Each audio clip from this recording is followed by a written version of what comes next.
Very good. Bo. Patrobo. Yeah, bo. Repeat. Yeah, bo. Ready? Bo. Shato bo. Your mambo taco. Mori bo. Beach boy. Woody bo. DJ beat. Let me foot Mori bo. You see? Kini bo. Ha. Gunfight. Woody bo. Jay. Woody bo. Ah. Oh. Amana bo. Tiri munu bo. Tiri munu bo.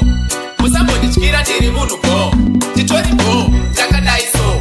Munu wacho tosha zivira inini so. Tikati bo. Bo. Musambo dichkira tiri munu bo. Titori bo. Takadai so.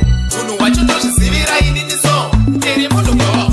Anoroba chamba akawanda. Oroba prongo voice singa ite sera squire bo. Anoroba toro shikarati soy. Momsi vachiziva kuti ndiri muholi. Ano ita chintururani chekudena vanhu akatemba zvake kuti soyo. Anogona kuti pasine mantu. Tiflexo papera tiri munhu bo. Tiri munhu bo. Musambodyira tiri munhu bo. Titori bo. Takadai so. Munhu wacho ndozvizivira inini so.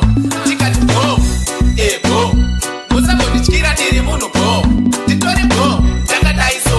Munhu wacho ndozvizivira inini so. Mr. Zasimu akati ndiri blazi bo. Rich boy na Steve akati uri face bo. Mama vangu akati uri mwana bo. Baby wangu akati uri face bo. Ma ex angu akati wosara bo. Upenyu wangu ndopa wazoita bo. Ukanditi jepi ndinoti bo. Wati bo. Bo. Tiri munhu bo. Tiri munhu bo. Musambodyira tiri munhu bo. Titori bo. Takadai so. Munhu wacho ndozvizivira inini so. Tikati bo. Bo. Musambodyira tiri munhu bo. Titori bo. Takadai so. Munhu wacho ndozvizivira inini so. Tiri munhu bo. Anorova chamba akawanda. Orova prongo voice singa ite sera squire bo. Anorova toro svika ati soy. Momsi vachiziva kuti ndiri muholi. Anoita chintururani chekudena vanhu akatemba zvake kuti soyo. Anogona kuti pasine mantu. Tiflexo papera tiri munhu bo. Tiri munhu bo. Musambodyira tiri munhu bo. Titori bo. Takadai so. Munhu wacho ndozvizivira inini so. Tikati bo. Bo. Musambodyira tiri munhu bo. Titori bo. Takadai so.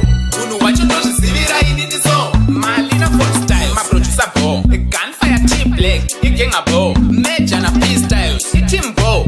Tiana. Kababy bo. Super Kid Aliyo. Bapana bo.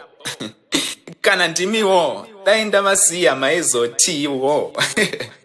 Yo big up Tashman, your Spiners, your Ed, your TK Gwanz, your Flame C, your Ghetto Prince, your Mr. Meg. Yeah? Chi? Chakaipa.